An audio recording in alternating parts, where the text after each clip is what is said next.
முஹம்மது எனக்கு பிரியத்திற்குரிய நபி. அது அல்லாஹ்வுக்கு அறியும், அல்லாஹ்தான் விளங்குவான் எதற்கு அல்லாஹ் இவ்வளவு பாசம் வைத்தான் என்று. நாம் ஒரு கேள்வி எழுப்பலாம்.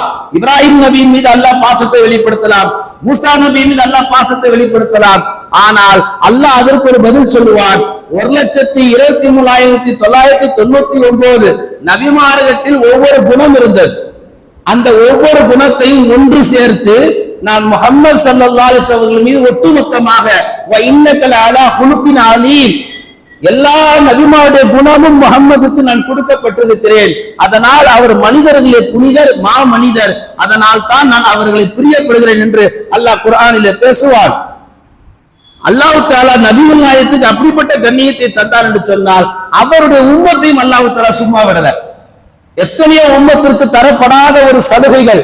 மற்ற உம்மத்துக்கு எல்லாம் பாத்தீங்கன்னா அல்லாஹ் வணங்குறதுன்னா குறிப்பிட்ட தூரம் போகணும், இல்ல தொழுகைகளை ஜம்மு செய்யல, அல்லாஹ் வணங்கக்கூடிய வழிபாடுகள் வித்தியாசப்படும்.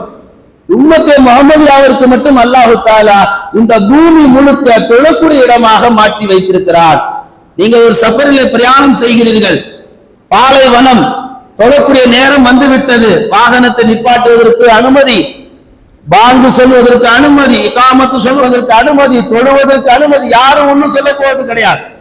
நீங்க தொழுல, இது பள்ளிவாசல் இல்ல, நீங்க கண்ட இடத்துல வண்டி நிப்பாட்டி தொழுறீங்க, யாரும் எதிர்த்து